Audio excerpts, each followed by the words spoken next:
गुलाबजामुन म्हणले की लहान मुलांपासून ते मोठ्या माणसांपर्यंत सगळ्यांनाच आवडतात. पण अगदी बाहेर भेटतात ना, तसेच गुलाबजामुन जर घरच्या घरी बनवले तर किती भारी.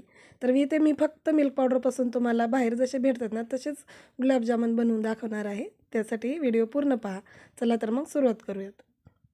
तर सगळ्यात अगोदर इथे मी 1 वाटी दूध घेतलेलं आहे. अर्धा चमचा तूप आणि 1 वाटीच मिल्क पावडर. त्याला चांगलं मिक्स करून घ्यायचं.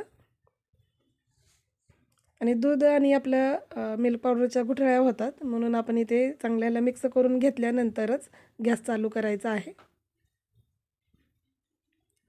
आणि त्याला चांगलं ह्याचा मावा तयार होईपर्यंत हलवत राहायचं आहे.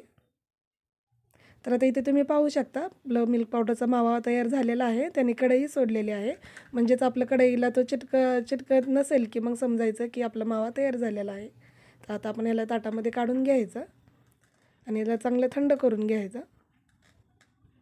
आणि थंड झाल्यानंतर तुम्ही पाहू शकता अगदी बाहेर जसा मावा भेटतो ना, तसंच मावा आपला इथे तयार होतो. आणि आता ह्याच्यामध्ये मी इथे 2 चमचे मैदा टाकलेला आहे आणि अर्धा चमचा बेकिंग पावडर. त्याला चांगलं मिक्स करून घ्यायचं, म्हणजे तो मावा, मैदा आणि बेकिंग पावडर आपला सगळा एकत्रित झाला पाहिजे. तर फक्त मिल्क पावडरपासूनच आपल्या इथे गुलाबजामुन खूप छान तयार होतात. तर नक्की या पद्धतीने एकदा तुम्ही करून बघा आणि जे मी प्रमाण सांगितलेलं आहे त्याच प्रमाणामध्ये तुम्ही इथे गुलाबजामुन बनवून घ्या, म्हणजे तुमचेसुद्धा गुलाबजामुन खूप छान बनतील. आणि आता छोटे-छोटे गोळे घेऊन आपण इथे गुलाबजामुन तयार करून घ्यायचे आहेत. तर तुम्हाला जसे आवडतात त्याप्रमाणे तुम्ही गुलाबजामुन तयार करून घ्यायचे.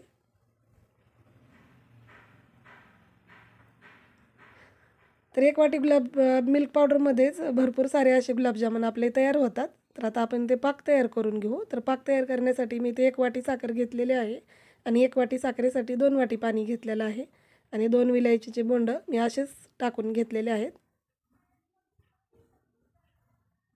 आणि आता आपण गुलाबजामुन तळून घेऊ. तर गुलाबजामुन तळण्यासाठी इथे एकदम हलकं तेल गरम झालं की लगेच गुलाबजामुन सोडायचे आहेत.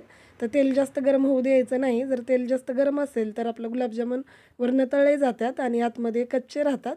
त्यासाठी एकदम बारीक गॅसवरती आपलं गुलाबजामुन पूर्ण असं खालून वरून हलवून छान असे तळून घ्यायचे आहेत. गुलाबजामुन तळण्यावरती पण असतं. आपले गुलाबजामुन छानपैकी तळले गेले की मग ते चांगले फुलतात. तर इथे तुम्ही पाहू शकता. तर मी गुलाबजामुन असे पूर्ण डार्क कलर होईपर्यंत तळून घेतलेले आहेत. जर तुम्हाला इथे एवढा डार्क कलर आवडत नसेल तर थोडासा गुलाबी कलर असेल तेव्हा तुम्ही काढून घेऊ शकता.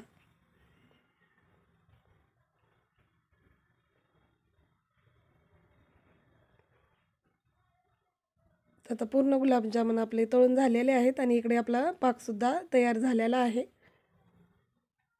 तर पाक तयार झालेला कसा ओळखायचा? तर पाक आपला तयार झाला की आपल्या बोटामध्ये घेऊन पाहायचा आणि तो असा त्याला दाबलं की मग तो आपल्या बोटांना चिटकतो, म्हणजे आपला पाक तयार झालेला आहे असं ओळखायचं. आणि पाक आपला उकळत असतानाच हे गुलाबजामुन आपलं पाकामध्ये टाकून घ्यायचे आहेत. तर गुलाबजामुन टाकल्यानंतर सुद्धा पाकाला एक उकळी घ्यायची आणि मग गॅस बंद करायचा. आणि त्याला चांगलं मिक्स करून आपण एक 5 ते 6 तास तरी असेच गुलाबजामुन हे मुरण्यासाठी ठेवून द्यायचे. तर तुम्ही पाहू शकता गुलाबजामुन आपल्या पाकामध्ये सोडल्यानंतरच किती फुगलेले आहेत, म्हणजे ते एकदम असे सॉफ्ट बनलेले आहेत.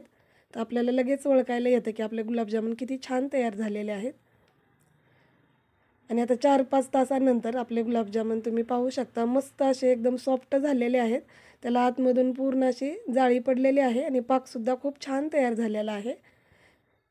तर तो पाक आपला गुलाबजामुनमध्ये पूर्ण असा उतरलेला आहे, म्हणजेच आपले गुलाबजामुन एकदम मस्त असे तयार झालेले आहेत. तर तुम्हाला आवडले असेल तर लाईक करा.